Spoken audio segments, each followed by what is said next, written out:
नमस्कार, आपके साथ मैं नेहा आनंद लेकर हाजिर हूँ खबर चालीसा। एक ऐसा बुलेटिन जहां एक ही जगह आपको मिलती हैं दिन भर की सारी खबरें फटाफट। शुरुआत होगी कारोबार जगत की खबरों के साथ, फिर राजनीति। बुलेटिन के दूसरे हिस्से में होगी राज्यों की बड़ी खबरें, स्पोर्ट्स एंटरटेनमेंट के तड़के के साथ दुनिया जहान का हाल। तो शुरू करते हैं आज की खबर चालीसा। कारोबारी हफ्ते के पहले दिन बाजार में रौनक देखने को मिली। आज दिग्गज शहरों के अलावा छोटे और मझोले शहरों में भी जमकर खरीदारी देखने को मिली। निफ्टी का मिड कैप इंडेक्स आधे % से ज्यादा उछला तो स्मॉल कैप इंडेक्स में भी आधे % की मजबूती देखने को मिली और ये बढ़त पर बंद होने में कामयाब रहा। बाजार में तेजी को सपोर्ट देने वाले शहरों में SBI, Tata steel, L&T, axis bank, Hindalco, ONGC, कोल इंडिया और बजाज फाइनेंस जैसे दिग्गजों का हाथ रहा। हालांकि HCL tech Mahindra, doctor Reddy's, Titan, HDFC life में बिकवाली का दबाव देखने को मिला। कारोबार के अंत में सेंसेक्स 395 अंकों की तेजी के साथ 52,880 के स्तर पर बंद हुआ। निफ्टी 112 अंकों की मजबूती के साथ 15,834 के स्तर पर बंद होने में कामयाब रहा। एग्रो केमिकल बनाने वाली कंपनी इंडिया पेस्टिसाइड की आज शानदार लिस्टिंग हुई। NSE पर शेयर 19% की मजबूती के साथ लिस्ट हुआ। BSE पर यह 21.62% यानी कि 64 रुपए के प्रीमियम के साथ 360 रुपए पर लिस्ट हुआ। इसका इशू प्राइस 296 रुपए था। जी बिजनेस के मैनेजिंग एडिटर अनिल सिंघवी ने लंबी अवधि के निवेशकों के लिए इसे होल्ड करने की सलाह दी है। आपको बता दें कि कंपनी का IPO 23 से 25 जून तक सब्सक्रिप्शन के लिए खुला था। इशू में रिटेल निवेशकों के लिए रिजर्व जो हिस्सा है वो 11 गुना सब्सक्राइब हुआ था। कंपनी IPO से पहले एंकर निवेशकों से भी 240 करोड़ रुपए जुटाए थे। खबरों के मुताबिक फूड डिलीवरी ऐप जोमैटो के IPO को मार्केट रेगुलेटर सेबी से मंजूरी मिल गई है। इस IPO को अगले महीने तक लॉन्च किया जा सकता है। इसका साइज 7,500 करोड़ रुपए का होगा। जोमैटो में Kora management, Tiger Global management, Fidelity समेत इन्फो एज का निवेश है। इसमें सबसे बड़ी हिस्सेदारी इन्फो एज की 18.4% है। इन्फो एज अपनी हिस्सेदारी ऑफर फॉर सेल के जरिए 375 करोड़ रुपए में बिचेगी। कंपनी पहले जोमैटो के इशू में 750 करोड़ रुपए का OFS लाने वाली थी। जोमैटो ने एक्सचेंज को दी गई जानकारी में बताया है कि उसने ऑफर फॉर सेल का साइज घटा दिया है। पेटीएम की पेरेंट कंपनी 197 कम्युनिकेशंस अगले हफ्ते IPO के लिए सेबी के पास मसौदा जमा कर सकती है। खबर है कि 12 जुलाई से पहले कंपनी ये काम कर सकती है। IPO लाने के लिए सेबी की मंजूरी जरूरी होती है। कंपनी इस IPO से 17 से 18,000 करोड़ रुपए जुटा सकती है। कंपनी पैसे को नए शेयर को जारी कर और साथ ही सेकेंडरी ऑफर के जरिए जुटाएगी। इसका वैल्यूएशन 1,85,000 करोड़ रुपए के करीब माना जा रहा है। कंपनी शेयर धारकों की एक्स्ट्रा ऑर्डिनरी जनरल मीटिंग यानी कि EGM 12 जुलाई को है। देश का IHS market service purchasing managers index June में तेज गिरावट के साथ 41.2 पर आ गया। मई में इंडेक्स बड़ी कमजोरी के साथ जुलाई 2020 के बाद सबसे निचले स्तर 46.4 पर आ गया था। PMI के 50 से नीचे होने का मतलब डी ग्रोथ होता है। मैन्युफैक्चरिंग और सर्विस एक्टिविटी में कमी आने से कंपोजिट इंडेक्स मई के 48.1 से गिरकर जून में 43.1 पर आ गया। जून के सर्विस सेक्टर का PMI डेटा बताता है कि नए ऑर्डर, प्रोडक्शन और रोजगार में गिरावट पहली लहर के दौरान हुए लॉकडाउन के मुकाबले ज्यादा रही थी। जून में मांग कमजोर रहने की वजह से स्टार्टअप्स सब इंडेक्स जुलाई 2020 के बाद अपने सबसे निचले स्तर पर आ गया। इसके चलते कंपनी ने लगातार 7 महीने अपने वर्कफोर्स में कटौती की। कोरोना की दूसरी लहर का जोरदार असर घरों की बिक्री पर हुआ। अप्रैल से जून तिमाही में देश के 7 प्रमुख शहरों में घरों की बिक्री में तिमाही आधार पर 23% की गिरावट दर्ज हुई है। हालांकि सालाना आधार पर अप्रैल से जून तिमाही में घरों की बिक्री 83% बढ़ी है। ये रिपोर्ट JLL इंडिया ने जारी की है। रिपोर्ट में कहा गया कि अप्रैल से जून की तिमाही में 19,635 घरों की बिक्री हुई। जनवरी से मार्च तिमाही में 25,583 घरों की बिक्री हुई। हालांकि इसी दौरान पिछले साल सिर्फ 10,753 घर ही बिके हैं। JLL India Delhi, NCR, Mumbai, Kolkata, Chennai, Bengaluru, Hyderabad और पुणे में रेजिडेंशियल प्रॉपर्टी की बिक्री पर नजर रखती है। निजी सेक्टर में देश के सबसे बड़े बैंक HDFC बैंक की अप्रैल से जून तिमाही तक कुल उधारी बढ़कर 11,47,500 करोड़ रुपए हो गई। अप्रैल से जून के बीच में इसमें 14.4% की बढ़त हुई। एक साल पहले ये उधारी 10,03,300 करोड़ रुपए थी। बैंक ने स्टॉक एक्सचेंजों को जो जानकारी दी है उसमें बताया है कि बैंक की ग्रोथ मार्च 2021 में 1.3% के करीब रही थी। बैंक ने कहा कि लोन कैटेगरी में रिटेल लोन की बढ़त 9% के करीब रही है। मार्च तिमाही में रिटेल लोन की बढ़त महज 1% ही रही थी। उसकी तुलना में जून में इसमें अच्छी तेजी देखी गई है। उपभोक्ता मामलों में मंत्रालय ने डायरेक्ट सेलिंग कंपनी के लिए नियम कानूनों का ड्राफ्ट जारी किया है। ये नियम एमवे, ओरिफ्लेम, टपरवेयर जैसी डायरेक्ट सेलिंग कंपनियों के लिए अनिवार्य होंगे। प्रस्तावित नियमों के मुताबिक डायरेक्ट सेलिंग कंपनियों के लिए रजिस्ट्रेशन अनिवार्य होगा। इसके अलावा डायरेक्ट सेलर्स या एजेंट्स की सुरक्षा और कंपनियों को ग्राहकों के प्रति जिम्मेदार बनाए रखने वाले नियम कानून शामिल किए गए हैं। ये पहला मौका है जब देश में डायरेक्ट सेलिंग कंपनियों के लिए नियम कानून बनाए गए हैं। इसके मुताबिक डायरेक्ट सेलिंग के कारोबार से जुड़ी कंपनियां एजेंट से एंट्री फी या रजिस्ट्रेशन फी के तौर पर किसी भी प्रकार की वसूली नहीं कर पाएंगी। दिल्ली की कंपनी शक्तिभोग फूड्स के चेयरमैन और मैनेजिंग डायरेक्टर केवल कृष्ण कुमार को ईडी ने गिरफ्तार कर लिया। ईडी ने केवल कृष्ण कुमार की गिरफ्तारी कई करोड़ रुपए के लोन घोटालों से जुड़े मनी लॉन्ड्रिंग के केस में की है। कुमार को पीएमएलए कोर्ट में पेश किया गया, जहां ईडी को 9 जुलाई तक की उनकी कस्टडी मिल गई है। ईडी ने सीबीआई की तरफ से दायर एफआईआर के आधार पर मामला दर्ज किया है। स्टेट बैंक की अगुवाई में 10 बैंकों के कंसोर्शियम ने शिकायत की है कि कंपनी ने 3,269 करोड़ रुपए का फ्रॉड किया है। इसके बाद सीबीआई ने केस किया था। बैंकों की शिकायत है कि शक्तिभोग फूड्स ने अपने अकाउंट्स के बारे में गलत जानकारी दी और पब्लिक फंड का गलत इस्तेमाल किया। तेल मार्केटिंग कंपनियों ने आज फिर पेट्रोल के दाम बढ़ाए हैं। दिल्ली में आज पेट्रोल 35 पैसे महंगा हो गया। उसके बाद पेट्रोल 99 रुपए 86 पैसे प्रति लीटर पर आ गया है। हालांकि आज डीजल के दाम में बढ़ोतरी नहीं हुई है। दिल्ली में डीजल 79 रुपए 36 पैसे प्रति लीटर पर बिक रहा है। इस महीने तीसरी बार पेट्रोल की कीमत में इजाफा हुआ है। राजस्थान और मध्य प्रदेश में पेट्रोल 110 रुपए प्रति लीटर के पार निकल गया है। देश के 19 राज्यों में पेट्रोल और 3 राज्यों में डीजल 100 रुपए प्रति लीटर के पार जा चुका है। जून में तेल की कीमतों में 16 बार बढ़ोतरी हुई थी। दिल्ली में जून में पेट्रोल 4 रुपए 58 पैसे और डीजल 4 रुपए 2 पैसे महंगा हुआ। इससे पहले मई में भी पेट्रोल डीजल के दाम 16 बार बढ़े थे। कोविन ग्लोबल कॉन्क्लेव में शामिल हुए पीएम नरेंद्र मोदी ने कहा कि कोरोना महामारी से कोई भी देश अकेले नहीं लड़ सकता है। महामारी से लड़ने के लिए वैक्सीनेशन ही सबसे बड़ी उम्मीद है। पीएम ने कहा कि भारत ने शुरुआत से ही वैक्सीन स्ट्रैटेजी प्लान करने के लिए डिजिटल तरीका अपनाया।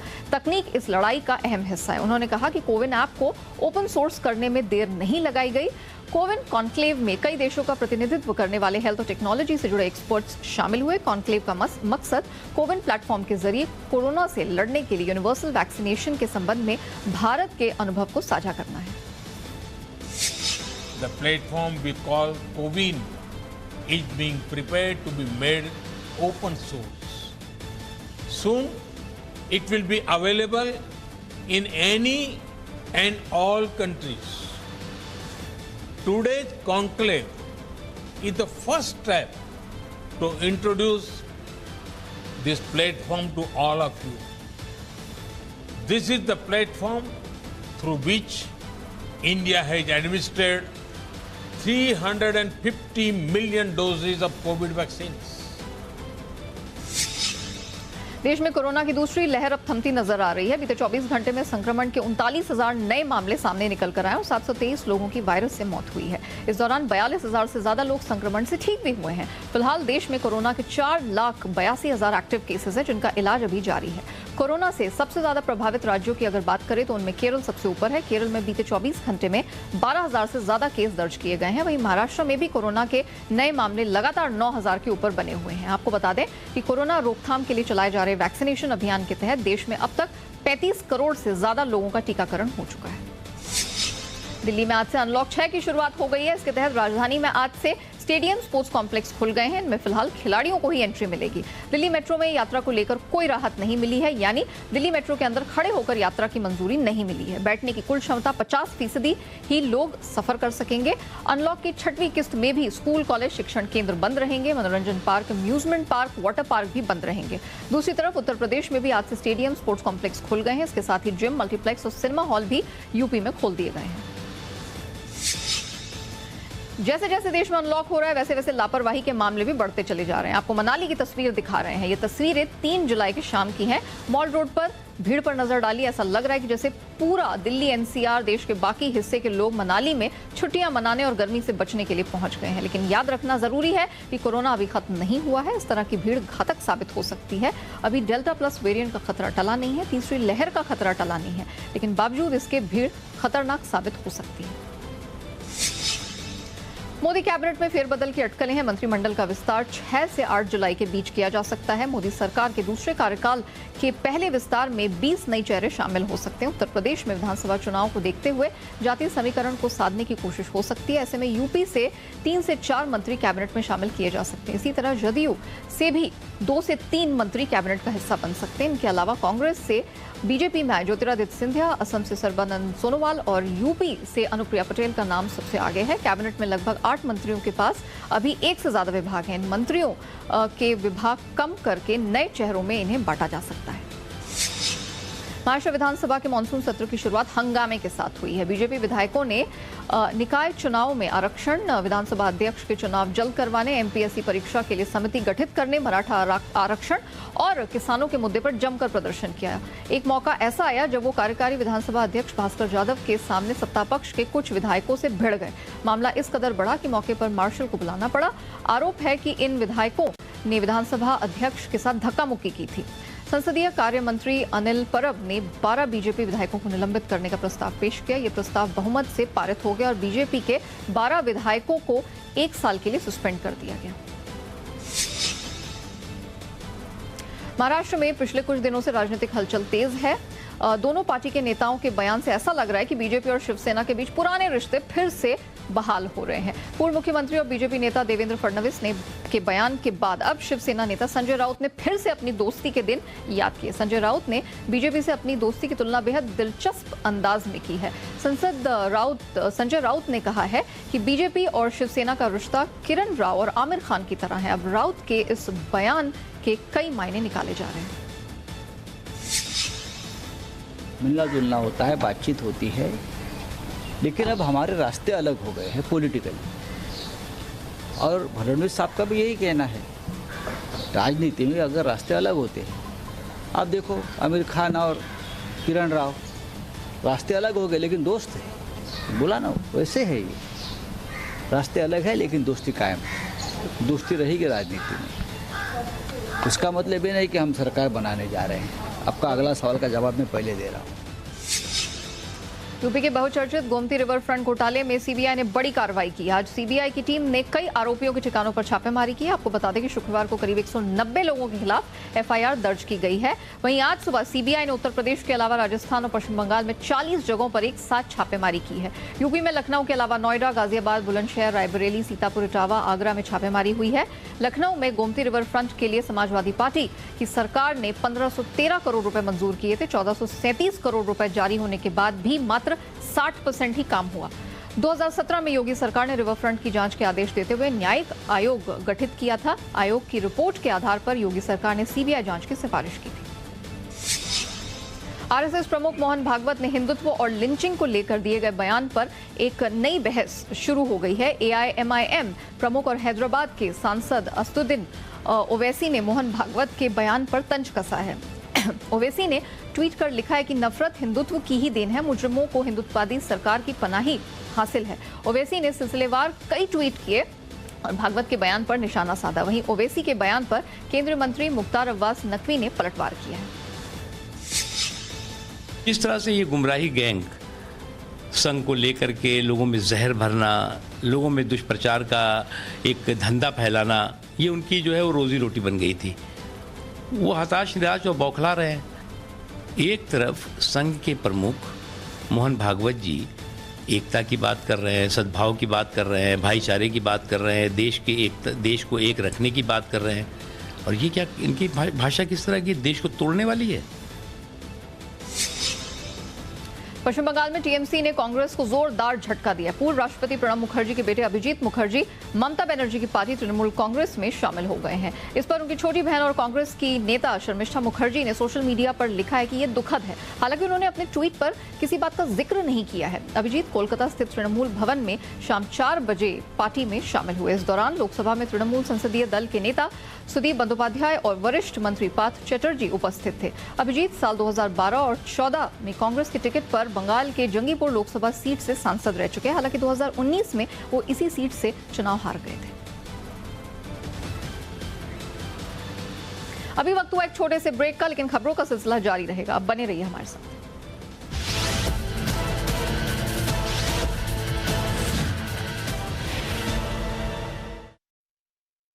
एलोवेरा में एलोवेरा केसर चंदन जेल का करोड़ों भाई बहनों ने उपयोग किया और ये पाया कि इससे रैशेस तो पहले ही दिन में अच्छे हो जाते हैं। 3 से 7 दिन प्रयोग करने से पिंपल्स भी पूरी तरह से खत्म हो जाते हैं और लगातार प्रयोग करने से चेहरे के दाग, धब्बे एवं समस्त त्वचा रोगों में जबरदस्त लाभ होता है। ऊपर वाले ने इंसान को बनाया, हम रिश्ते बनाएंगे एक दूसरे से। गोल्डी मसाले, जहाँ भी जाए रिश्ते बनाए। अगर इस बार भी लीकेज बंद नहीं हुआ ना तो छत पे सो जाना। केमिकल वाटर प्रूफिंग कर रहा हूँ बे। वाह, तू क्या कर रहा है? मैं तो खाना पचा रहा हूँ। ये देख। बार बार केमिकल वाटरप्रूफिंग नहीं, एक बार एशियन पेंट्स डैम्प प्रूफ कराओ। वारंटी वाले वाटरप्रूफिंग के लिए कॉल करें 80504 80504। आशु, हाथ धो लो। हाथ धो लो। आशु बेटा। हाथ धोना एक अच्छी आदत है, लेकिन कब तक केमिकल वॉश के पीछे हाथ धो के पड़ी रहोगी? 1 मिनट, ये लो पतंजलि हर्बल हैंड वॉश, जिसमें है नीम और तुलसी की शक्ति। अब होगी हाथों की सुरक्षा और कीटाणुओं का सफाया।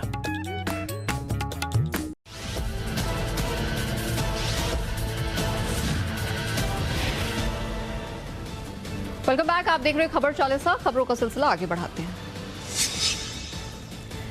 रामविलास पासवान की जयंती पर लोक जनशक्ति पार्टी में शक्ति प्रदर्शन जोरों पर है। पार्टी में रामविलास पासवान के भाई पशुपति पारस और रामविलास के बेटे चिराग पासवान दोनों अपनी ताकतें दिखाने में जुटे हैं। चिराग पासवान आशीर्वाद यात्रा के माध्यम से जनता का आशीर्वाद लेने की कोशिश कर रहे हैं, तो दूसरी ओर पारस गुट भी रामविलास पासवान की जयंती मना रहा है। चिराग ने चाचा पशुपति पारस पर धोखा देने का भी आरोप लगाया। आज आप सबसे यही वादा मैं करता हूँ, रामविलास पासवान जी का बेटा हूँ, शेर का बेटा हूँ। जैसे पापा कभी नहीं डरे थे, ऐसे ही मैं भी नहीं डरूंगा। ये ताकत दिखाने का समय नहीं है, मैं किसी को ताकत दिखाकर क्या करूंगा। आज तो मेरे अपनों ने ही मुझे धोखा दे दिया। मेरी वो हैसियत नहीं है कि अभी मैं किसी और को जाकर मैं ताकत दिखाऊं। आज मुझे जनता के बीच जाकर सिर्फ उनके समर्थन, सिर्फ उनके आशीर्वाद की जरूरत है। राष्ट्रीय जनता दल आज अपना 25वां स्थापना दिवस मना रहा है। पार्टी के सिल्वर जुबली समारोह में पार्टी सुप्रीमो लालू प्रसाद ने 30 मिनट तक राजद नेताओं और कार्यकर्ताओं को संबोधित किया। उन्होंने कहा कि अगर तेजस्वी और राबड़ी नहीं होते तो वो रांची में ही खत्म हो जाते। लालू प्रसाद यादव ने जनता से वादा करते हुए कहा कि वो जल्द पटना आएंगे और सभी से मुलाकात करेंगे। लालू के भाषण में चुनाव के दौरान जेल में रहने का मलाल भी नजर आया। उन्होंने कहा कि लोकसभा और विधानसभा चुनाव के दौरान वो जेल में तड़पते रह गए, बाहर नहीं आ सके। उन्होंने कहा कि आरजेडी का भविष्य बहुत उज्जवल है, भविष्य में देश को आगे बढ़ाएंगे। भीमा कोरेगांव हिंसा मामले में आरोपी स्टेन स्वामी का मुंबई के होली फैमिली अस्पताल में आज निधन हो गया। स्टेन स्वामी कई बीमारियों से पीड़ित थे। पिछले साल कोरोना से संक्रमित भी हुए थे। स्टेन स्वामी की जमानत याचिका पर आज ही सुनवाई भी होनी थी। हाईकोर्ट में स्टेन स्वामी निधन की सूचना भी दी गई। एनएचआरसी ने कल ही 84 साल के फादर स्टेन स्वामी की गंभीर स्वास्थ्य स्थिति को लेकर मिली शिकायत के मद्देनजर महाराष्ट्र सरकार को नोटिस जारी किया था। आपको बता दें कि 1 जनवरी 2018 को दलित समुदाय के लोगों के एक सम्मेलन के दौरान हिंसा भड़क उठी थी। भीड़ की ओर से तमाम वाहन जला दिए गए थे। हिंसा में एक व्यक्ति की मौत हो गई और कई लोग घायल भी हुए थे। सुप्रीम कोर्ट ने इस बात पर हैरानी जताई कि आईटी एक्ट के रद्द हो चुके सेक्शन 66A के तहत पुलिस अभी भी मामले दर्ज करा रही है। इस सेक्शन को सुप्रीम कोर्ट ने 6 साल पहले ही रद्द कर दिया था। कोर्ट ने कहा कि ये झटका देने वाली, निराश करने वाली और हैरत अंगेज बात है कि देश भर में पुलिस अभी भी आईटी एक्ट के सेक्शन 66A के तहत मामले दर्ज कर रही है। जस्टिस नरमन ने कहा कि जो हो रहा है वो भयानक है। इस बारे में NGO people's union for civil liberties ने याचिका दायर की थी। इस सेक्शन के तहत सोशल मीडिया पर भावनाओं को ठेस पहुंचाने वाले कंटेंट को पोस्ट करने पर गिरफ्तारी की अनुमति थी। इसमें 3 वर्ष तक की जेल की सजा थी।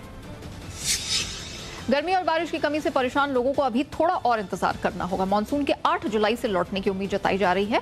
मौसम विभाग ने 8 जुलाई तक कुछ राज्यों में भारी बारिश का अनुमान जताया है। विभाग ने अगले 5 दिनों के दौरान बिहार, बंगाल, सिक्किम, झारखंड, अरुणाचल प्रदेश, असम, मेघालय, नागालैंड, मणिपुर, मिजोरम और त्रिपुरा में बारिश का अनुमान जताया है। आईएमडी ने बिहार, झारखंड और पश्चिम बंगाल में अगले 24 घंटों के दौरान मध्यम से तेज रफ्तार से के साथ आंधी चलने और बादलों से लगातार आसमानी बिजली गिरने की भी आशंका जताई है। सैफ अली खान इस बार भूत पुलिस नाम की हॉरर कॉमेडी में नजर आएंगे। फिल्म में उनका पहला लुक सामने आ चुका है। इसके साथ ही सैफ ओटीटी स्क्रीन पर फिर से वापसी कर रहे हैं। इससे पहले तांडव और सीक्रेट गेम्स में लोग उन्हें काफी पसंद कर चुके हैं। सैफ की पत्नी और एक्ट्रेस करीना कपूर खान ने फिल्म से उनका फर्स्ट लुक सोशल मीडिया पर शेयर किया। ये फिल्म डिज्नी प्लस हॉटस्टार पर रिलीज होगी। हालांकि अभी मेकर्स ने डेट अनाउंस नहीं की है। पवन कृपलानी द्वारा डायरेक्ट की इस फिल्म में जैकलिन फर्नांडिस के साथ यामी गौतम और अर्जुन कपूर भी नजर आएंगे। बॉलीवुड एक्टर रणवीर सिंह बहुत जल्द छोटे पर्दे पर डेब्यू करने की तैयारी में है। उससे पहले वो अपनी फिल्मों के बचे हुए काम पूरे कर रहे हैं। रणवीर की फिल्म सर्कस लगभग पूरी हो चुकी है, बस एक दिन का काम बाकी है। कोविड प्रोटोकॉल्स के चलते जून में ऊटी में शूटिंग की इजाजत नहीं मिली थी। अब वहां भी मुंबई की तरह नियम जरा ढीले कर दिए गए हैं। ऐसे में मेकर्स ने वहां के लाइव लोकेशंस पर जाकर शूट करने की तैयारी की है। शाहरुख खान के फैंस उनकी अपकमिंग फिल्म पठान का बेसब्री से इंतजार कर रहे हैं। अब खबर सामने आ रही है कि शाहरुख की इस फिल्म की शूटिंग दीपिका पादुकोण ने भी शुरू कर दी है। इस बात की जानकारी सोशल मीडिया पर जारी दीपिका पादुकोण की तस्वीर से हुई। सूत्रों के मुताबिक एसआरके और जॉन के बाद अब दीपिका ने पठान की शूटिंग शुरू कर दी है।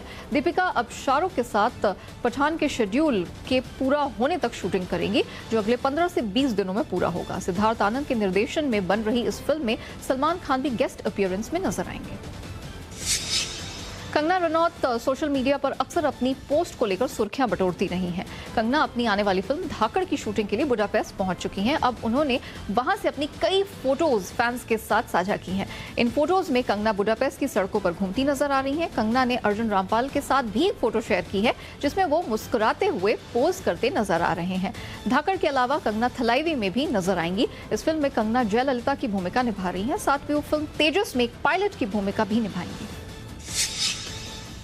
रवीना टंडन के एक पोस्ट ने तहलका मचा दिया है। रविवार को उन्होंने 90 के सुपरस्टार गोविंदा के साथ अपने सीक्रेट प्रोजेक्ट का खुलासा सोशल मीडिया पर किया। दोनों ने साथ में कई सुपरहिट मूवीज में काम किया और अब कई साल बाद फिर से कुछ खास करने जा रहे हैं। इन दोनों को आखिरी बार 2006 में आई फिल्म सैंडविच में एक साथ देखा गया था। आपको बता दें कि रवीना जल्द ही KGF चैप्टर 2 में दिखाई देंगी। फिल्म में संजय दत्त भी हैं, जो नेगेटिव रोल में है।